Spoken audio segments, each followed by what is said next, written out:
ಈಗೊಂದು ಕ್ವಿಜ್ ಆಡೋಣ. ಒಂದ್ ವೇಳೆ ನಾನ್ ನಿಮ್ಗೆ 50 ಲ್ಯಾಕ್ ರುಪೀಸ್ ಕೊಡ್ತೀನಿ ಅಂತ ತಿಳ್ಕೊರಿ.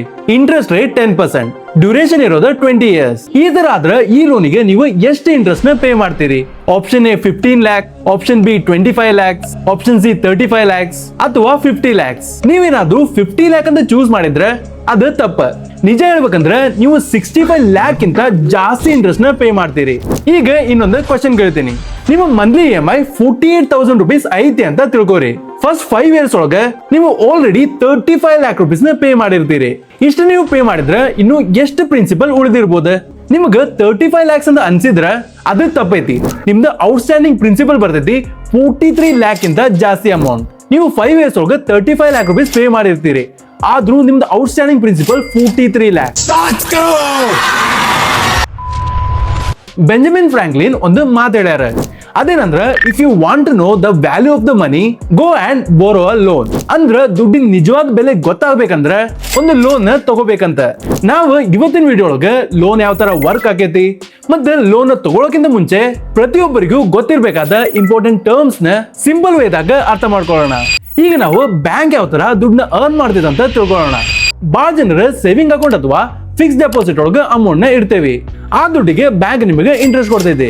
ಆಮೇಲೆ ಅದೇ ಬ್ಯಾಂಕ್ ಅದೇ ದುಡ್ಡನ್ನ ಬೇರೆ ಜನರಿಗೆ ಲೋನ್ ಕೊಡ್ತೈತಿ. ಆದ್ರೆ ಈ ಸಲ ಅವರು ನಮಗ್ ಕೊಡೋ ಇಂಟ್ರೆಸ್ಟ್ ಗಿಂತ ಜಾಸ್ತಿ ಇಂಟ್ರೆಸ್ಟ್ ನ ಚಾರ್ಜ್ ಮಾಡ್ತಾರೆ. ಅಂದ್ರೆ ಬ್ಯಾಂಕ್ ನಮಗೆ ಪೇ ಮಾಡೋ ಇಂಟ್ರೆಸ್ಟ್ ಮತ್ತೆ ಬರೋವರ್ ಇಂದ ಕಲೆಕ್ಟ್ ಮಾಡೋ ಇಂಟ್ರೆಸ್ಟ್, ಇವೆರಡರ ಮಧ್ಯೆ ಇರೋ ಡಿಫರೆನ್ಸ್ ಬ್ಯಾಂಕ್ ಗಳ ಬಿಗ್ಗೆಸ್ಟ್ ಇನ್ಕಮ್ ಸೋರ್ಸ್ ಒಳಗೆ ಒಂದ್. ಈಗ ನಮಗೆ ಬ್ಯಾಂಕ್ ಹೆಂಗ ದುಡ್ಡು ಮಾಡ್ತಾರ ಅನ್ನೋದು ಗೊತ್ತಾಯ್ತು. ಆದ್ರೆ ಲೋನ್ ತಗೊಳಕ್ಕಿಂತ ಮುಂಚೆ ನಿಮ್ಗೆ ಇನ್ನೊಂದು ಇಂಪಾರ್ಟೆಂಟ್ ವಿಷಯ ಗೊತ್ತಿರ್ಬೇಕ. ಅದೇನಂದ್ರ ಪ್ರತಿಯೊಂದು ಲೋನ್ಗೂ 2 ಟೈಪ್ ಐತಿ. ನಾವು ಮುಂದಿನ ಪಾರ್ಟ್ ಒಳಗೆ ಸೆಕ್ಯೂರ್ಡ್ ಲೋನ್, ಅನ್ಸೆಕ್ಯೂರ್ಡ್ ಲೋನ್ ಅಂದ್ರೆ ಏನ್, ಅದ್ರ ಜೊತೆ mortgage, hypothecation, lien, credit score, principal, interest ಇದ್ರ ಎಲ್ಲದ್ರ ಬಗ್ಗೆ ಸಿಂಪಲ್ ಆಗಿ ಅರ್ಥ ಮಾಡ್ಕೊಳ್ಳೋಣ. ಲೋನ್ ತಗೊಳಕ್ಕಿಂತ ಮುಂಚೆ ಗೊತ್ತಿರ್ಬೇಕಾದ ಬೇಸಿಕ್ಸ್. ಈಗ ಬ್ಯಾಂಕ್ಸ್ ಗಳು ಲೋನ್ ಒಳಗೆ ಮುಖ್ಯವಾಗಿ 2 ಟೈಪ್ ಒಳಗೆ ಡಿವೈಡ್ ಮಾಡ್ತಾರೆ. ಅದ್ಯಾವ್ದಂದ್ರೆ ಸೆಕ್ಯೂರ್ಡ್ ಲೋನ್ ಮತ್ತೆ ಅನ್ಸೆಕ್ಯೂರ್ಡ್ ಲೋನ್. ಈಗ ನಾವು ಸೆಕ್ಯೂರ್ಡ್ ಲೋನ್ ಅಂದ್ರೆ ಏನಂತ ಅರ್ಥ ಮಾಡ್ಕೊಳ್ಳೋಣ. ಒಂದು ವೇಳೆ ನೀವು ಬ್ಯಾಂಕ್ ಹತ್ರ ಲೋನ್ ತಗೋಬೇಕಂದ್ರೆ ಆ ಲೋನ್ಗೆ ಈಕ್ವಲ್ ಅಥವಾ ಅದಕ್ಕಿಂತ ಜಾಸ್ತಿ ವ್ಯಾಲ್ಯೂ ಇರೋ ಅಸೆಟ್ ನ ನೀವು ಸೆಕ್ಯೂರಿಟಿ ಆಗಿ ಇಡ್ತೀರಿ. ಅಂತ ಲೋನ್ಗೆ ಸೆಕ್ಯೂರ್ಡ್ ಲೋನ್ ಅಂತೇಳಿ ಕರೀತಾರೆ. ಯಾಕಂದ್ರೆ ಬ್ಯಾಂಕ್ ಕಡೆ ಸೆಕ್ಯೂರಿಟಿ ಇರೋದ್ರಿಂದ ರಿಸ್ಕ್ ಕಡಿಮೆ ಆಗೈತಿ. ರಿಸ್ಕ್ ಕಡಿಮೆ ಅಂದ್ರೆ ನಾರ್ಮಲಿ ಇಂಟ್ರೆಸ್ಟ್ ರೇಟು ಕಡಿಮೆ ಇರ್ತೈತಿ. ಈ ತರ ಲೋನಿಗೆ ಎಕ್ಸಾಂಪಲ್ ಯಾವ್ದಂದ್ರೆ ಹೋಮ್ ಲೋನ್ ಆಗಿರ್ಬೋದು, ಕಾರ್ ಲೋನ್ ಮತ್ತೆ ಗೋಲ್ಡ್ ಲೋನ್. ಈಗ ಸೆಕ್ಯೂರ್ಡ್ ಲೋನ್ ಒಳಗೆ 3 ಇಂಪಾರ್ಟೆಂಟ್ ಟರ್ಮ್ಸ್ ಅದಾವ: ಮೋರ್ಟ್ಗೇಜ್, ಹೈಪೋಥಿಕೇಶನ್ ಮತ್ತೆ ಲೀನ್. ಮೊದಲು ಮೋರ್ಟ್ಗೇಜ್. ಇದನ್ನ ಮುಖ್ಯವಾಗಿ ಮನೆ ಆಗಿರ್ಬೋದು, ಸೈಟ್ ಆಗಿರ್ಬೋದು ಅಥವಾ ಪ್ರಾಪರ್ಟಿ ತರದ ಇಮ್ಮೂವೇಬಲ್ ಅಸೆಟ್ ಒಳಗೆ ಯೂಸ್ ಮಾಡ್ತಾರೆ. ಲೋನ್ ತಗೊಂಡ್ರೆ ನೀವು ಅದೇ ಮನೆಯೊಳಗೆ ಇರ್ತೀರಿ. ಆದ್ರೆ ಲೀಗಲ್ ಆಗಿ ಬ್ಯಾಂಕಿಗೆ ಆ ಮನಿ ಮೇಲೆ ಕ್ಲೇಮ್ ಇರ್ತೈತಿ. ಒಂದು ವೇಳೆ ನೀವು ಲೋನ್ ರೀಪೇ ಮಾಡಿದ್ರೆ ಬ್ಯಾಂಕ್ಗೆ ಆ ಪ್ರಾಪರ್ಟಿನ ಪೊಸೆಷನ್ ತಗೊಂಡೆ ನಿಮ್ ದುಡ್ಡು ರಿಕವರ್ ಮಾಡೋ ರೈಟ್ಸ್ ಇರ್ತೈತಿ. ಈಗ ಹೈಪೋಥಿಕೇಶನ್. ಇದನ್ನ ಕಾರ್ ಆಗಿರ್ಬೋದು, ಬೈಕ್, ಮಷಿನರೀಸ್ ಈ ತರದ ಮೂವೇಬಲ್ ಅಸೆಟ್ ಒಳಗೆ ಯೂಸ್ ಮಾಡ್ತಾರೆ. ಅಸೆಟ್ ನಿಮ್ ಹತ್ರನೇ ಇರ್ತೈತಿ, ನೀವು ಅದನ್ನ ಯೂಸ್ ಮಾಡ್ತೀರಿ. ಆದ್ರೆ ನೀವೇನಾದ್ರೂ ಲೋನ್ ರೀಪೇ ಮಾಡಿಲ್ಲ ಅಂದ್ರೆ ಬ್ಯಾಂಕ್ ಅವರು ಆ ಅಸೆಟ್ ನ ಸೀಸ್ ಮಾಡಿ ಅದನ್ನ ಸೆಲ್ ಮಾಡಿ ಅದನ್ನ ರಿಕವರ್ ಮಾಡ್ಕೊಳಕು ಅವ್ರ ಕಡೆ ರೈಟ್ಸ್ ಇರ್ತೈತಿ. ಈಗ ಲೀನ್. ಇದನ್ನ ಮುಖ್ಯವಾಗಿ ಫಿಕ್ಸ್ ಡೆಪಾಸಿಟ್ ತರದ ಫಿನಾನ್ಷಿಯಲ್ ಅಸೆಟ್ ಒಳಗೆ ಯೂಸ್ ಮಾಡ್ತಾರೆ. ಇನ್ವೆಸ್ಟ್ಮೆಂಟ್ ನಿಮ್ ಅಕೌಂಟ್ ಒಳಗೆ ಇರ್ತೈತಿ. ಆದ್ರೆ ಲೋನ್ ಕಂಪ್ಲೀಟ್ ಆಗೋತನ ಅದನ್ನ ವಿಡ್ರಾ ಮಾಡಕ್ಕೂ ಆಗಲ್ಲ, ಟ್ರಾನ್ಸ್ಫರ್ ಮಾಡಕ್ಕೂ ಆಗಲ್ಲ. ಒಂದ್ ವೇಳೆ ನೀವು ಲೋನ್ ಕಂಪ್ಲೀಟ್ಲಿ ರೀಪೇ ಮಾಡಿದ್ರೆ ಲೀನ್ ರಿಮೂವ್ ಆಗೈತಿ. ಈಗ 2ನೇ ಟೈಪ್ ಅನ್ಸೆಕ್ಯೂರ್ಡ್ ಲೋನ್. ಈ ತರದ ಲೋನ್ ಒಳಗೆ ನಿಮ್ಮ ಬ್ಯಾಂಕಿಗೆ ನೀವು ಯಾವ ಅಸೆಟ್ ನು ಸೆಕ್ಯೂರಿಟಿ ಆಗಿ ಕೊಡೋ ಅವಶ್ಯಕತೆ ಇಲ್ಲ. ಅಂದ್ರೆ ಬ್ಯಾಂಕ್ ಕಡೆ ಕೊಲ್ಯಾಟ್ರಲ್ ಇರಲ್ಲ. ಆದ್ರೂ ಬ್ಯಾಂಕ್ ನಿಮಗೆ ಲೋನ್ ಕೊಡಬೇಕು ಬೇಡ ಅನ್ನೋದನ್ನ ಡಿಸೈಡ್ ಮಾಡ್ತೈತಿ. ಇದು ಯಾವ ತರ ಅಂದ್ರೆ ನಿಮ್ಮ ಫಿನಾನ್ಷಿಯಲ್ ಪ್ರೊಫೈಲ್ ನೋಡಿ. ಉದಾಹರಣೆಗೆ ನಿಮ್ಮ ಇನ್ಕಮ್ ಆಗಿರ್ಬೋದು, ನಿಮ್ ಲೋನ್ ರಿಪೇಮೆಂಟ್ ಮಾಡಿದ ಹಿಸ್ಟ್ರಿ ಆಗಿರ್ಬೋದು, ಮತ್ತೆ ಕ್ರೆಡಿಟ್ ವರ್ದಿನೆಸ್ ಇದನ್ನೆಲ್ಲ ಅನಲೈಸ್ ಮಾಡಿ ಬ್ಯಾಂಕ್ ಅವರು ಡಿಸೈಡ್ ಮಾಡ್ತಾರೆ. ಇದೇ ಟೈಮ್ ಒಳಗೆ ಕ್ರೆಡಿಟ್ ಸ್ಕೋರ್ ಬಹಳ ಇಂಪಾರ್ಟೆಂಟ್ ಆಗೋದು. ಈ ತರದ ಲೋನಿಗೆ ಎಕ್ಸಾಂಪಲ್ ಯಾವ್ದಂದ್ರೆ ಪರ್ಸನಲ್ ಲೋನ್ ಆಗಿರ್ಬೋದು, ಕ್ರೆಡಿಟ್ ಕಾರ್ಡ್ಸ್ ಆಗಿರ್ಬೋದು, ಬೈ ನೌ ಪೇ ಲೇಟರ್ ಮತ್ತೆ ಸ್ಯಾಲರಿ ಅಡ್ವಾನ್ಸ್ ಲೋನ್. ಈ ಲೋನ್ ಒಳಗ ರಿಸ್ಕ್ ಜಾಸ್ತಿ ಇರೋದ್ರಿಂದ ಇಂಟ್ರೆಸ್ಟ್ ರೇಟು ನಾರ್ಮಲಿ ಜಾಸ್ತಿ ಇರ್ತೈತಿ. ಈಗ ನಾವು ಪ್ರಿನ್ಸಿಪಲ್ ಅಂದ್ರೆ ಏನಂತೇಳಿ ತಿಳ್ಕೊಳ್ಳೋಣ. ನೀವು ಬ್ಯಾಂಕ್ ಹತ್ರ ಎಷ್ಟು ದುಡ್ಡನ್ನ ಬೋರೋ ಮಾಡ್ತೀರೋ ಅದನ್ನ ಪ್ರಿನ್ಸಿಪಲ್ ಅಂತೇಳಿ ಕರೀತಾರೆ. ಫಾರ್ ಎಕ್ಸಾಂಪಲ್ ನೀವು ಒಂದು 10 ಲ್ಯಾಕ್ ರುಪೀಸ್ ಲೋನ್ ತಗೊಂಡ್ರೆ ಆ 10 ಲ್ಯಾಕ್ ರುಪೀಸ್ ನ ಪ್ರಿನ್ಸಿಪಲ್ ಅಂತ ಕರೆಯೋದು. ಈಗ ನಾವು ಇಂಟ್ರೆಸ್ಟ್ ಬಗ್ಗೆ ತಿಳ್ಕೊಳ್ಳೋಣ. ಬ್ಯಾಂಕ್ ಅದು ಯಾರಿಗೂ ಫ್ರೀ ಆಗಿ ದುಡ್ಡು ಕೊಡಲ್ಲ. ನೀವು ನಿಮ್ ಪ್ರಿನ್ಸಿಪಲ್ ನ ರೀಪೇ ಮಾಡೋ ಜೊತೆ ನೀವು ಇಂಟ್ರೆಸ್ಟ್ ನು ರೀಪೇ ಮಾಡ್ಬೇಕು. ನೀವು ಪ್ರಿನ್ಸಿಪಲ್ ನ ರೀಪೇ ಮಾಡೋ ಜೊತೆ ನೀವು ಎಕ್ಸ್ಟ್ರಾ ದುಡ್ಡನ್ನ ಇಂಟ್ರೆಸ್ಟ್ ಆಗಿಯೂ ಕೊಡ್ಬೇಕ. ಇದು ನಾರ್ಮಲಿ ಎಲ್ಲರಿಗೂ ಗೊತ್ತಿರ್ತೈತಿ, ಇದಕ್ಕೆ ಇಂಟ್ರೆಸ್ಟ್ ಅಂತ ಹೇಳಿ ಕರೆಯೋದು. ಸಿಂಪಲ್ ಆಗಿ ಹೇಳ್ಬೇಕಂದ್ರ ದುಡ್ಡನ್ನ ಬೋರೋ ಮಾಡಕ ನೀವು ಕೊಡೋ ಎಕ್ಸ್ಟ್ರಾ ಚಾರ್ಜಸ್. ಈಗ ನಿಮಗೆ secured loan, unsecured loan, mortgage, hypothecation, lien, credit score, principal ಮತ್ತೆ ಇಂಟ್ರೆಸ್ಟ್ ಇದ್ರ ಬಗ್ಗೆ ನಿಮಗೆ ಅರ್ಥ ಆಗಿರ್ಬೋದು. ಆದ್ರ ಈಗ ಇನ್ನೊಂದು ಕ್ವಶನ್ ಬರ್ತೈತಿ, ಬ್ಯಾಂಕ್ ಅವ್ರ ನಿಮ್ ಇಂಟ್ರೆಸ್ಟ್ ರೇಟ್ ನ ಹೆಂಗ ಡಿಸೈಡ್ ಮಾಡ್ತಾರಂತ. ಮುಂದಿನ ಪಾರ್ಟ್ ಒಳಗೆ ನಾವು fixed interest rate, floating interest rate, repo rate, EBLR ಮತ್ತೆ ಫ್ಲಾಟ್ ಮತ್ತೆ ರೆಡ್ಯೂಸಿಂಗ್ ಇಂಟ್ರೆಸ್ಟ್ ಬಗ್ಗೆ ತಿಳ್ಕೊಳ್ಳೋಣ. ಯಾಕಂದ್ರೆ ಇದ ಕಾನ್ಸೆಪ್ಟ್ ನೀವು ಲಾಸ್ಟಿಗೆ ಎಷ್ಟು ದುಡ್ಡು ಪೇ ಮಾಡ್ತೀರಿ ಅನ್ನೋದ ಡಿಸೈಡ್ ಮಾಡ್ತೈತಿ. ಈಗ next one, bank interest rate ನ ಹೆಂಗೆ ಡಿಸೈಡ್ ಮಾಡ್ತೈತಿ ಇದನ್ನ ತಿಳ್ಕೊಳಕ ನಾವು ಒಂದು ಎಕ್ಸಾಂಪಲ್ ನ ನೋಡೋಣ. ಫಾರ್ ಎಕ್ಸಾಂಪಲ್, ಇಬ್ರು ಒಂದೇ ತರದ ಲೋನ್ ತಗೊಂಡಾರ ಅಂತ ತಿಳ್ಕೊರಿ. ಇಬ್ರು 50 lakh rupees ಲೋನ್ 20 years ಗೆ ತಗೊಂಡಾರ. ಆದ್ರ 20 years ಆದ್ಮೇಲೆ ಒಬ್ರು ಇನ್ನೊಬ್ಬರಿಗಿಂತ 1 lakh rupees ಗಿಂತ ಜಾಸ್ತಿ ಅಮೌಂಟ್ ನ ಎಕ್ಸ್ಟ್ರಾ ಪೇ ಮಾಡಿರ್ತಾರೆ. ಹಾಗಾದ್ರೆ ಈ ತರ ಆಗಕ್ಕೆ ರೀಸನ್ ಏನ? ಇದಕ್ಕೆ ಆನ್ಸರ್ ನಿಮ್ ಇಂಟ್ರೆಸ್ಟ್ ರೇಟ್ ಯಾವ ತರ ವರ್ಕ್ ಆಗಿದೆ ಅನ್ನೋದ್ರ ಮೇಲೆ ಡಿಪೆಂಡ್ ಆಗೈತಿ. Fixed versus floating interest rate. ಮುಖ್ಯವಾಗಿ ಇಂಟ್ರೆಸ್ಟ್ ರೇಟ್ ಒಳಗೆ ಎರಡು ಟೈಪ್ ಐತಿ. ಅದ್ರೊಳಗೆ first one fixed interest rate. ಹೆಸರೊಳಗೆ ಹೇಳೋ ತರ ಇದ್ರದ್ದು ಇಂಟ್ರೆಸ್ಟ್ ಫಿಕ್ಸ್ ಇರ್ತೈತಿ. ಒಮ್ಮೆ ಇಂಟ್ರೆಸ್ಟ್ ರೇಟ್ ಫಿಕ್ಸ್ ಆದ್ರೆ ನಿಮ್ ಕೊಟ್ಟಿರೋ ಟೈಮ್ ಮುಗಿಯೋತನ ಅದೇ ಇಂಟ್ರೆಸ್ಟ್ ರೇಟ್ ಇರ್ತೈತಿ. ಫಾರ್ ಎಕ್ಸಾಂಪಲ್, ನೀವು 9% ಇಂಟ್ರೆಸ್ಟ್ ರೇಟ್ ಒಳಗೆ ಲೋನ್ ತಗೊಂಡ್ರೆ ಮಾರ್ಕೆಟ್ ಒಳಗೆ ಇಂಟ್ರೆಸ್ಟ್ ರೇಟ್ ಇನ್ಕ್ರೀಸ್ ಆದ್ರೂ ಅಥವಾ ಡಿಕ್ರೀಸ್ ಆದ್ರೂ ನಿಮ್ EMI ಒಳಗೆ ಅದು ಸ್ವಲ್ಪ ಚೇಂಜ್ ಆಗಲ್ಲ. ಅಂದ್ರೆ ಎವ್ರಿ ಮಂತ್ ನೀವು ಎಷ್ಟು ಪೇ ಮಾಡ್ಬೇಕು ಅನ್ನೋದು ಯಾವಾಗ್ಲೂ ಫಿಕ್ಸ್ ಇರ್ತೈತಿ. ಎರಡನೇದು ಫ್ಲೋಟಿಂಗ್ ಇಂಟ್ರೆಸ್ಟ್ ರೇಟ್. ಇದ್ರೊಳಗೆ ಇಂಟ್ರೆಸ್ಟ್ ರೇಟ್ ಫಿಕ್ಸ್ ಇರಲ್ಲ. ಬ್ಯಾಂಕಿಂಗ್ ಸಿಸ್ಟಮ್ ಒಳಗಿರೋ ಬೆಂಚ್ ಮಾರ್ಕ್ ಮೇಲೆ ಇದು ಡಿಪೆಂಡ್ ಆಗೈತಿ. ಅಂದ್ರೆ ಎಕಾನಮಿ ಒಳಗೆ ಇಂಟ್ರೆಸ್ಟ್ ರೇಟ್ ಜಾಸ್ತಿ ಆದ್ರೆ ನಿಮ್ ಲೋನ್ ಇಂಟ್ರೆಸ್ಟ್ ಜಾಸ್ತಿ ಆಕೈತಿ. ಅದೇನಾದ್ರೂ ಇಂಟ್ರೆಸ್ಟ್ ರೇಟ್ ಕಡಿಮೆ ಆದ್ರೆ ನಿಮ್ ಲೋನ್ ಇಂಟ್ರೆಸ್ಟ್ ಕಡಿಮೆ ಆಕೈತಿ. ಇವಾಗಿನ ಟೈಮ್ ಒಳಗೆ ಬಹಳ home loans floating interest rate ಒಳಗೆ ಬರ್ತೈತಿ. ಈಗ ನೀವು ಕೇಳ್ಬೋದು, ಈ ಇಂಟ್ರೆಸ್ಟ್ ರೇಟ್ ನ ಯಾರು ಡಿಸೈಡ್ ಮಾಡ್ತಾರಂತ. ಇಲ್ಲೇ ಬರೋದು ರೆಪೋ ರೇಟ್. ರೆಪೋ ರೇಟ್ ಅಂದ್ರೆ ರಿಸರ್ವ್ ಬ್ಯಾಂಕ್ ಆಫ್ ಇಂಡಿಯಾ ಅಥವಾ RBI ಕಮರ್ಷಿಯಲ್ ಬ್ಯಾಂಕ್ಸ್ ಗೆ ದುಡ್ಡನ್ನ ಕೊಡಬೇಕಾದ್ರೆ ಚಾರ್ಜ್ ಮಾಡೋ ಇಂಟ್ರೆಸ್ಟ್ ರೇಟ್. ಸಿಂಪಲ್ ಆಗಿ ಹೇಳ್ಬೇಕಂದ್ರೆ ಬ್ಯಾಂಕ್ಸಿಗೂ ದುಡ್ಡು ಬೇಕಾಗಿರ್ತೈತಿ. ಅವಾಗ ಬ್ಯಾಂಕ್ ಅವರು RBI ಇಂದ ದುಡ್ಡನ್ನ ಇಸ್ಕೋತಾರೆ. ಆ ದುಡ್ಡಿಗೆ ರೆಪೋ ರೇಟ್ ಪ್ರಕಾರ ಇಂಟ್ರೆಸ್ಟ್ ಚಾರ್ಜ್ ಆಗೈತಿ. ಆಮೇಲೆ ಅದೇ ದುಡ್ಡನ್ನ ನಿಮ್ದು ಲೋನ್ ಆಗಿ ಡಿಸ್ಟ್ರಿಬ್ಯೂಟ್ ಮಾಡ್ತಾರೆ. ಆದ್ರೆ ಬ್ಯಾಂಕ್ ಅವರು ಅದಕ್ಕೆ ಅವ್ರದ್ದು ಮಾರ್ಜಿನ್ ಆಡ್ ಮಾಡ್ತಾರೆ. ಫಾರ್ ಎಕ್ಸಾಂಪಲ್, ಈಗ ರೆಪೋ ರೇಟ್ 6% ನಡೆಯಂತೈತೆ ಅಂತ ಹೇಳಿ ತಿಳ್ಕೊರಿ. ಬ್ಯಾಂಕ್ ಅವರು ಅದಕ್ಕೆ 3% ಮಾರ್ಜಿನ್ ನ ಆಡ್ ಮಾಡಿ ನಿಮ್ ಹೋಮ್ ಲೋನ್ ಇಂಟ್ರೆಸ್ಟ್ ನ 9% ಮಾಡ್ತಾರೆ. ಈಗ RBI ಏನಾದ್ರು 6% ಇದ್ದಿದ್ದ ರೆಪೋ ರೇಟ್ ನ 7% ಮಾಡಿದ್ರ ಅಂತ ತಿಳ್ಕೊರಿ. ಅವಾಗ ಬ್ಯಾಂಕ್ ಅವರಿಗೆ ಅವ್ರದ್ದು ಮಾರ್ಜಿನ್ ಕಡಿಮೆ ಆಗೈತಿ. ಆ ಟೈಮ್ ಒಳಗೆ ಬ್ಯಾಂಕ್ ಅವರು ಅವ್ರದ್ದು ಇಂಟ್ರೆಸ್ಟ್ ರೇಟ್ ನ ಇನ್ಕ್ರೀಸ್ ಮಾಡ್ತಾರೆ.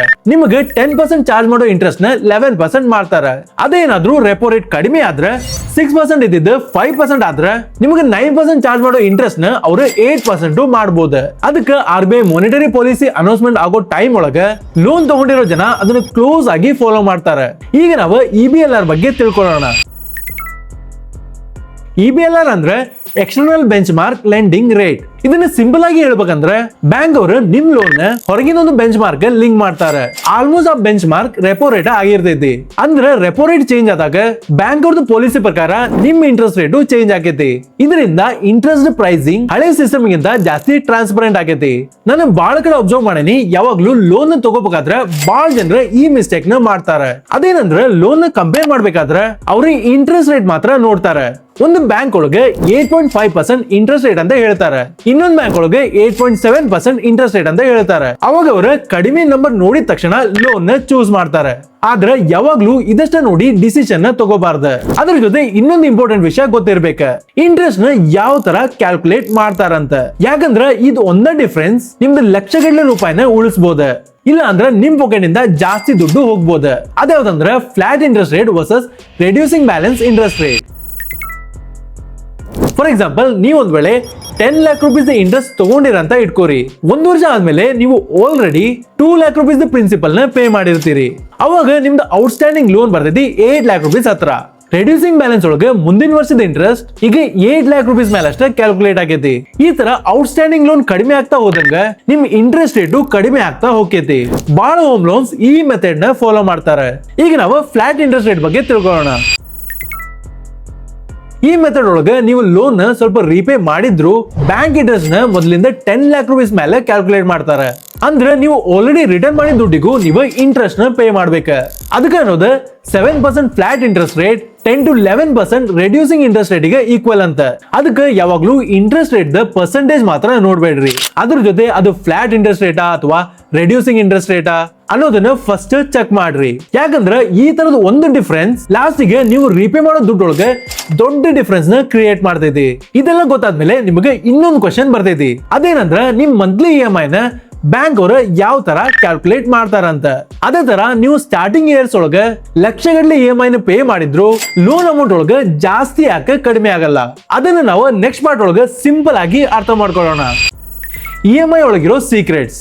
ಪ್ರತಿ ತಿಂಗಳ ರೆಗ್ಯುಲರ್ ಆಗಿ EMI ಪೇ ಮಾಡ್ತಾ ಇದ್ರು 5-6 ವರ್ಷ ಆದ್ಮೇಲೆ ನಿಮ್ ಲೋನ್ ಪ್ರಿನ್ಸಿಪಲ್ ಒಳಗೆ ಜಾಸ್ತಿ ಡಿಫರೆನ್ಸ್ ಏನು ಕಾಣಲ್ಲ. ಅದು ಯಾಕೆ ಅನ್ನೋದು ಈಗ ಅರ್ಥ ಮಾಡ್ಕೊಳ್ಳೋಣ. ಅದರಾಗ ಫಸ್ಟ್ ಒನ್ ಲೋನ್ ಟೆನ್ಯೂರ್. ನೀವು ಯಾವ ಲೋನ್ ತಗೊಂಡ್ರು ಅದ್ರೊಳಗೆ ಒಂದು ಟೆನ್ಯೂರ್ ನ ಚೂಸ್ ಮಾಡ್ಬೇಕ. ಸಿಂಪಲ್ ಆಗಿ ಹೇಳ್ಬೇಕಂದ್ರೆ ನೀವು ಲೋನ್ ನ ರೀಪೇ ಮಾಡಕ ಬ್ಯಾಂಕ್ ಅವರು ನಿಮ್ಗೆ ಎಷ್ಟು ಟೈಮ್ ನ ಕೊಡಂತಾರ ಅಂತ. ಫಾರ್ ಎಕ್ಸಾಂಪಲ್ ಹೋಮ್ ಲೋನ್ ಆದ್ರೆ ನಾರ್ಮಲಿ 20 to 30 ಇಯರ್ಸ್ ಗೆ, ಅದ ಕಾರ್ ಲೋನ್ ಆದ್ರೆ 5 to 7 ಇಯರ್ಸ್ ಗೆ, ಅದೇ ಏನಾದ್ರು ಪರ್ಸನಲ್ ಲೋನ್ ಆದ್ರೆ 1 to 5 ಇಯರ್ಸ್ ಗೆ. ಈಗ ಬಹಳ ಜನರು ಒಂದು ಮಿಸ್ಟೇಕ್ ನ ಮಾಡ್ತಾರೆ, EMI ಕಡಿಮೆ ಬರ್ಲಿ ಅಂತೇಳಿ ಟೆನ್ಯೂರ್ ನ ಜಾಸ್ತಿ ಚೂಸ್ ಮಾಡ್ತಾರೆ. ಯಾಕಂದ್ರೆ ಟೆನ್ಯೂರ್ ಜಾಸ್ತಿ ಆದಷ್ಟು EMI ನು ಕಡಿಮೆ ಆಕೈತಿ. ಆದ್ರ ಇದ್ರೊಳಗೊಂದು ಕ್ಯಾಚ್ ಐತಿ, ನೀವು ಲೋನ್ ನ ಜಾಸ್ತಿ ಇಟ್ಕೊಂಡಷ್ಟ ನೀವು ಇಂಟ್ರೆಸ್ಟ್ ನು ಜಾಸ್ತಿ ಪೇ ಮಾಡ್ಬೇಕ. ಬಹಳ ಜನರು ಮಂತ್ಲಿ EMI ಕ್ಯಾಲ್ಕುಲೇಷನ್ ನೋಡಿ ಲೋನ್ ನ ಚೂಸ್ ಮಾಡ್ತಾರೆ. ಯಾವಾಗ್ಲೂ ಕಡಿಮೆ EMI ಅಂದ್ರೆ ಒಳ್ಳೆ ಲೋನ್ ಅಂತಲ್ಲ, ಕೆಲವೊಮ್ಮೆ ಕಡಿಮೆ EMI ಇರೋದ ನಿಮಗೆ ಲಾಸ್ಟ್ ಗೆ ಜಾಸ್ತಿ ಕಾಸ್ಟ್ ಆಕೈತಿ. ಈಗ ನಾವು EMI ಅಂದ್ರೆ ಏನಂತೇಳಿ ತಿಳ್ಕೊಳ್ಳೋಣ. EMI ಅಂದ್ರೆ ಇಕ್ವೇಟೆಡ್ ಮಂತ್ಲಿ ಇನ್ಸ್ಟಾಲ್ಮೆಂಟ್. ಪ್ರತಿ EMI ಒಳಗೆ 2 ಪಾರ್ಟ್ ಇರ್ತೈತಿ, ಅದ್ಯಾವ್ದಂದ್ರೆ ಇಂಟ್ರೆಸ್ಟ್ ಮತ್ತೆ ಪ್ರಿನ್ಸಿಪಲ್. ಬಹಳ ಜನರು ಪ್ರತಿ EMI ಒಳಗೆ ಲೋನ್ ಒಂದೇ ತರ ಕಡಿಮೆ ಆಕೈತೆ ಅಂತ ಹೇಳಿ ತಿಳ್ಕೊತಾರ. ಆದ್ರೆ ಬ್ಯಾಂಕ್ ಅವರು ಅದನ್ನ ಆ ತರ ಕ್ಯಾಲ್ಕುಲೇಟ್ ಮಾಡಲ್ಲ. ಅದ್ರೊಳಗೆ ಇನ್ನೊಂದು ಕಾನ್ಸೆಪ್ಟ್ ಬರ್ತೈತಿ, ಅದು ಅಮೋರ್ಟೈಸೇಷನ್. ಈಗ ನಾವು ಒಂದು ಎಕ್ಸಾಂಪಲ್ ನೋಡೋಣ. ಒಂದು ವೇಳೆ ನೀವು ಒಂದು 50 lakh rupees ಲೋನ್ ತಗೊಂಡಿದ್ರೆ ನಿಮ್ದು ಮಂತ್ಲಿ EMI ಬರ್ತೈತಿ 45,000 rupees. ಸ್ಟಾರ್ಟಿಂಗ್ ಇಯರ್ಸ್ ಒಳಗೆ ಆ EMI ಇಂದ ಜಾಸ್ತಿ ಇಂಟ್ರೆಸ್ಟ್ ಪೇ ಆಕೈತಿ. ಪ್ರಿನ್ಸಿಪಲ್ ಹೋಗೋದು ಬಹಳ ಕಡಿಮೆ ಅಮೌಂಟ್. ಆಮೇಲೆ ವರ್ಷ ಕಳಿತಾ ಕಳಿತಾ ಔಟ್ಸ್ಟ್ಯಾಂಡಿಂಗ್ ಲೋನು ಕಡಿಮೆ ಆಕೈತಿ. ಅವಾಗ ಇಂಟ್ರೆಸ್ಟ್ ಇನ್ ಪೋರ್ಷನ್ ಕಡಿಮೆ ಆಗಾಕ ಸ್ಟಾರ್ಟ್ ಆಗೈತಿ, ಮತ್ತೆ ಪ್ರಿನ್ಸಿಪಲ್ ಗೆ ಜಾಸ್ತಿ ಅಮೌಂಟ್ ಹೋಗಾಕ ಶುರು ಆಕೈತಿ. ಈ ಕಂಪ್ಲೀಟ್ ರೀಪೇಮೆಂಟ್ ಸ್ಕೆಡ್ಯೂಲ್ ನ ಅಮೋರ್ಟೈಸೇಷನ್ ಅಂತ ಹೇಳಿ ಕರೀತಾರೆ. ಇದನ್ನ ಕೇಳಿ ಬಹಳ ಜನರು ಶಾಕ್ ಆಗ್ತಾರೆ. 5-6 ವರ್ಷ EMI ಪೇ ಮಾಡಿದ್ರು ಔಟ್ಸ್ಟ್ಯಾಂಡಿಂಗ್ ಲೋನ್ ಚೆಕ್ ಮಾಡಿದಾಗ ಅದ್ರೊಳಗೆ ಸ್ವಲ್ಪ ಅಮೌಂಟ್ ಅಷ್ಟ ಕಡಿಮೆ ಆಗಿರ್ತೈತಿ. ಅದರದ ರೀಸನ್ ನಿಮಗೆ ಈಗ ಗೊತ್ತಾಯ್ತು. ಈಗ ನಾವು ಲಕ್ಷಗಟ್ಟಲೆ ದುಡ್ಡು ಉಳಿಸಾಕ ಒಂದು ಸಿಂಪಲ್ ಟ್ರಿಕ್ ನ ತಿಳ್ಕೊಳ್ಳೋಣ. ಆದ್ರೆ ಇದ್ರೊಳಗೆ ಗುಡ್ ನ್ಯೂಸ್ ಏನಂದ್ರೆ ನೀವು ಇದಕ್ಕೆ 20 years ವೇಟ್ ಮಾಡೋ ಅವಶ್ಯಕತೆ ಇಲ್ಲ. ನೀವು ಪ್ರತಿ ವರ್ಷ ಸಣ್ಣದೊಂದು ಪಾರ್ಟ್ ಪೇ ಮಾಡಿದ್ರು ಬಹಳ ಇಂಟ್ರೆಸ್ಟ್ ನ ನೀವು ಸೇವ್ ಮಾಡಬಹುದು. ಫಾರ್ ಎಕ್ಸಾಂಪಲ್ ನಿಮ್ದು EMI 40,000 rupees ಐತೆ ಅಂತ ತಿಳ್ಕೊರಿ. ಪ್ರತಿ ವರ್ಷ ನೀವು ಒಂದು ಎಕ್ಸ್ಟ್ರಾ EMI ನ ಪೇ ಮಾಡಿದ್ರೆ ಆ ಎಕ್ಸ್ಟ್ರಾ ದುಡ್ಡು ಡೈರೆಕ್ಟ್ಲಿ ನಿಮ್ ಪ್ರಿನ್ಸಿಪಲ್ ನ ರೆಡ್ಯೂಸ್ ಮಾಡ್ತೈತಿ. ನಿಮ್ದು ಪ್ರಿನ್ಸಿಪಲ್ ಕಡಿಮೆ ಆದಂಗ ನೀವು ಇಂಟ್ರೆಸ್ಟ್ ರೇಟ್ ಕಡಿಮೆ ಪೇ ಮಾಡ್ತೀರಿ. ಮುಂದಿರೋ ಪ್ರತಿಯೊಂದು ವರ್ಷನೂ ನಿಮ್ದು ಇಂಟ್ರೆಸ್ಟ್ ರೇಟ್ ಸೇವ್ ಆಗ್ತಾ ಹೋಗ್ತೈತಿ. ಲಾಂಗ್ ಟರ್ಮ್ ಹೋಮ್ ಲೋನ್ ಒಳಗೆ ಪ್ರತಿ ವರ್ಷ ಒಂದು ಎಕ್ಸ್ಟ್ರಾ EMI ನ ಪೇ ಮಾಡಿದ್ರು ನೀವು ಲಕ್ಷಾಂತರ ರೂಪಾಯಿನ ಸೇವ್ ಮಾಡಬಹುದು. ಒಂದು ವೇಳೆ ನಿಮಗೇನಾದ್ರೂ 2 EMI ನ ಪೇ ಮಾಡಕ್ ಆದ್ರೆ ನೀವು ಇನ್ನು ಲಕ್ಷಗಟ್ಟಲೆ ರೂಪಾಯಿನ ಸೇವ್ ಮಾಡ್ತೀರಿ. ನಿಜ ಹೇಳ್ಬೇಕಂದ್ರೆ ಬಾಳ ಬೋರೋವರ್ಸಿಗೆ ಈ ಟ್ರಿಕ್ ಬಗ್ಗೆ ಗೊತ್ತಿರಲ್ಲ. ಈಗ ನೆಕ್ಸ್ಟ್ ಒನ್ ಫೋರ್ಕ್ಲೋಜರ್. ಈಗ ಒಂದು ವೇಳೆ ನಿಮ್ಗೆ ಒಂದು ಬೋನಸ್ ಬಂತ ಅಂತ ತಿಳ್ಕೋರಿ, ಅಥವಾ ಯಾವ್ದಾದ್ರು ಅಸೆಟ್ ಮಾರಿ ನಿಮ್ಗೊಂದು ದೊಡ್ಡ ಅಮೌಂಟ್ ಕೈಗೆ ಸಿಕ್ತ, ನೀವು ಈ ಲೋನ್ ಅಮೌಂಟ್ ನ ಕಂಪ್ಲೀಟ್ಲಿ ಕ್ಲೋಸ್ ಮಾಡ್ಬೇಕಂತ ಡಿಸೈಡ್ ಮಾಡಿರಿ.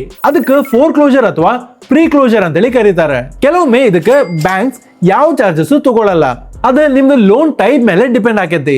ಇದು ನಿಮ್ಗೆ ಗೊತ್ತಾಗ್ಬೇಕಂದ್ರೆ ಲೋನ್ ಅಗ್ರಿಮೆಂಟ್ ಸೈನ್ ಮಾಡೋಕ್ಕಿಂತ ಮುಂಚೆ ನಿಮ್ದು ಡಾಕ್ಯುಮೆಂಟ್ ಒಳಗೆ ನೀವು ಇದನ್ನ ಚೆಕ್ ಮಾಡ್ಬೇಕ.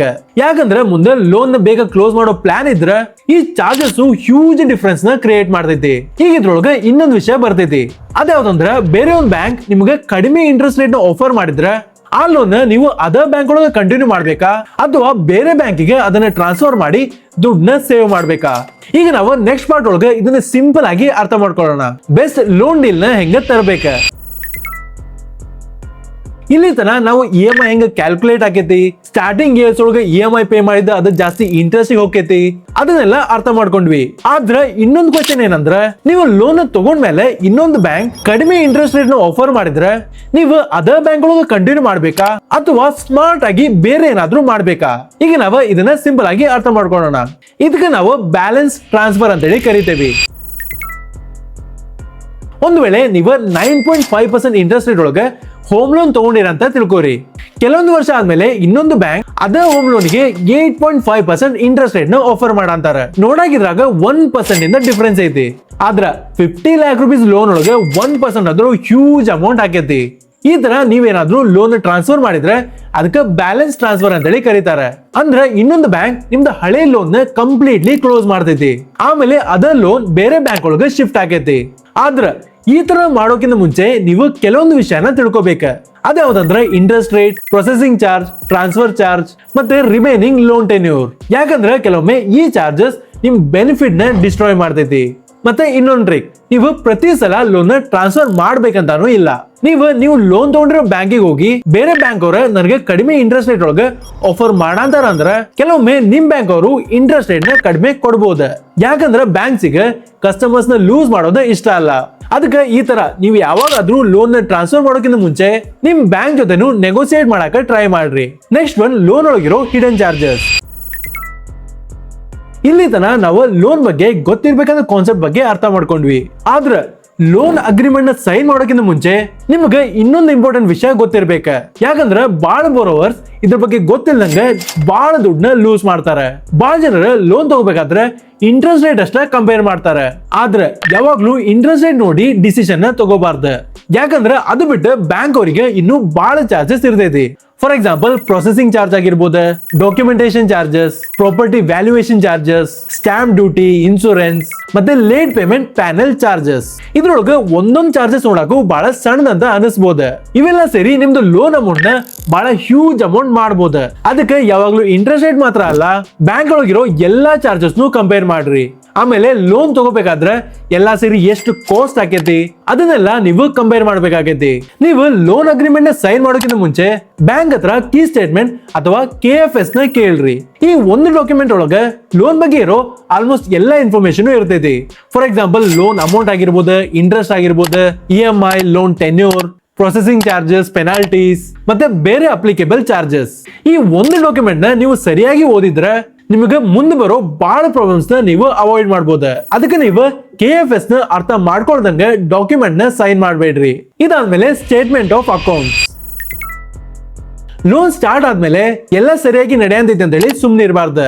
ನಿಮಗೆ ಟೈಮ್ ಸಿಕ್ಕಾಗ ಲೋನ್ ಸ್ಟೇಟ್ಮೆಂಟ್ ಅಕೌಂಟ್ ನ ಡೌನ್ಲೋಡ್ ಮಾಡ್ರಿ. ಯಾಕಂದ್ರೆ ಇದರಿಂದ ನಿಮ್ದು ಔಟ್ಸ್ಟ್ಯಾಂಡಿಂಗ್ ಪ್ರಿನ್ಸಿಪಲ್ ಆಗಿರ್ಬೋದು, ಮತ್ತೆ ಟೋಟಲ್ ಎಷ್ಟು ಇಂಟ್ರೆಸ್ಟ್ ನೀವು ಪೇ ಮಾಡಿರಿ, ಮತ್ತೆ EMI ಹಿಸ್ಟ್ರಿ, ಇನ್ನು ಎಷ್ಟು ಲೋನ್ ಬ್ಯಾಲೆನ್ಸ್ ಐತಿ, ಇವೆಲ್ಲ ನಿಮಗೆ ಗೊತ್ತಾಗೈತಿ. ಬಾಳ ಬೋರೋವರ್ಸ್ ಈ ಸ್ಟೇಟ್ಮೆಂಟ್ ನ ಚೆಕ್ ಮಾಡಲ್ಲ. ಆದ್ರೆ ನೀವೇನಾದ್ರೂ ಇದನ್ನ ಚೆಕ್ ಮಾಡ್ತಾ ಇದ್ರ ನಿಮ್ ಲೋನ್ ಮೇಲೆ ನಿಮಗೆ ಕಂಟ್ರೋಲ್ ಇರ್ತೈತಿ. Next one, no due certificate. ಲಾಸ್ಟ್ಗೆ ಒಂದಿನ ನೀವು ಎಲ್ಲಾ ಲೋನು ರೀಪೇ ಮಾಡಿದ್ರ ಅಂತ ತಿಳ್ಕೊರಿ. ಅವಾಗ ನೀವು ಖುಷಿ ಪಟ್ಟ ಮನಿ ಕಡೆ ಹೋಗ್ಬೇಡ್ರಿ. ನೀವು ಬ್ಯಾಂಕ್ ಹತ್ರ ನೋ ಡ್ಯೂ ಸರ್ಟಿಫಿಕೇಟ್ ಅಥವಾ NDC ನ ತಗೊಂಡ್ಬರ್ಬೇಕ. ಈ ಡಾಕ್ಯುಮೆಂಟ್ 3 ವಿಷಯನ ಕನ್ಫರ್ಮ್ ಮಾಡ್ತೈತಿ. ಫಸ್ಟ್ ಒನ್, ನಿಮ್ ಲೋನ್ ಕಂಪ್ಲೀಟ್ಲಿ ರೀಪೇ ಆಗೈತಿ. ಸೆಕೆಂಡ್ ಒನ್, ಇನ್ನು ಯಾವ ಅಮೌಂಟ್ ಪೆಂಡಿಂಗ್ ಇಲ್ಲ. ಥರ್ಡ್ ಒನ್, ಈ ಲೋನ್ ಮೇಲೆ ಬ್ಯಾಂಕಿಗೆ ಯಾವ ಕ್ಲೇಮು ಇಲ್ಲ. ಒಂದ್ ವೇಳೆ ಈ ಲೋನಿಗೆ ನೀವು ಯಾವ್ದಾದ್ರು ಅಸೆಟ್ ನ ಸೆಕ್ಯೂರಿಟಿ ಆಗಿಟ್ರೆ ಆ ಡಾಕ್ಯುಮೆಂಟ್ಸ್ ನ ನೀವು ವಾಪಸ್ ತಗೋರಿ. ಅದಕ್ಕೆ ಲಾಸ್ಟ್ ಗೆ ಈ NDC ಡಾಕ್ಯುಮೆಂಟ್ ನ ತಗೊಂಡೆ ನಿಮ್ ಫಿನಾನ್ಷಿಯಲ್ ಡಾಕ್ಯುಮೆಂಟ್ ಜೊತೆ ಇದನ್ನ ಸೇಫ್ ಆಗಿ ಇಡ್ರಿ. ನಿಜ ಹೇಳ್ಬೇಕಂದ್ರೆ ಲೋನ್ ಒಳ್ಳೇದು ಅಲ್ಲ, ಕೆಟ್ಟದ್ದು ಅಲ್ಲ, ಅದೊಂದು ಫಿನಾನ್ಷಿಯಲ್ ಟೂಲ್ ಅಷ್ಟೇ. ಅದನ್ನ ಸರಿಯಾಗಿ ನೀವು ಅರ್ಥ ಮಾಡ್ಕೊಂಡು ಅದನ್ನ ಯೂಸ್ ಮಾಡಿದ್ರೆ ಅಸೆಟ್ ಬಿಲ್ಡ್ ಮಾಡಕ್ಕೆ ಮತ್ತೆ ವೆಲ್ತ್ ಕ್ರಿಯೇಷನ್ ಗೆ ಅದು ಹೆಲ್ಪ್ ಆಕೈತಿ. ಆದ್ರೆ ಈ ರೂಲ್ಸ್, ಟರ್ಮ್ಸ್ ಮತ್ತೆ ಚಾರ್ಜಸ್ ನ ನೀವು ಫಸ್ಟ್ ಅರ್ಥ ಮಾಡ್ಕೋಬೇಕು. ನೀವೇನಾದ್ರೂ ಇದನ್ನ ಕರೆಕ್ಟ್ ಆಗಿ ಅರ್ಥ ಮಾಡ್ಕೊಂಡ್ರೆ ನೀವು ಲೋನ್ ನ ಸ್ಮಾರ್ಟ್ ಆಗಿ ಯೂಸ್ ಮಾಡ್ತೀರಿ. ಮುಂದಿನ ಸಲ ನೀವು ಯಾವುದೇ ಲೋನ್ ತಗೊಳಕ್ಕಿಂತ ಮುಂಚೆ ನೀವು ಯಾವ ಡಾಕ್ಯುಮೆಂಟ್ ಗೆ ಸೈನ್ ಮಾಡಂತೀರಿ, ಅದ್ರೊಳಗೆ ಯಾವ್ಯಾವ ವಿಷಯ ಕಂಪೇರ್ ಮಾಡ್ಬೇಕ, ಇದನ್ನೆಲ್ಲ ನೋಡಿದ್ಮೇಲೆ ನೀವು ಡಿಸಿಷನ್ ತಗೋರಿ. ಈ ವಿಡಿಯೋ ನಿಮ್ಗೆ ಸ್ವಲ್ಪ ಆದ್ರೂ ಯೂಸ್ಫುಲ್ ಆದ್ರೆ ಈ ಚಾನೆಲ್ ನ ಸಬ್ಸ್ಕ್ರೈಬ್ ಮಾಡೋದು ಮರಿಬೇಡ್ರಿ. ಇನ್ನು ಇದೇ ತರ ಇನ್ನೊಂದು ಫೈನಾನ್ಸ್ ಟಾಪಿಕ್ ಆಗಿ ನೆಕ್ಸ್ಟ್ ವಿಡಿಯೋದಾಗ ಸಿಗೋಣ. ಜೋಬಿ ಜಾನ್ಸನ್ ಸೈನಿಂಗ್ ಆಫ್.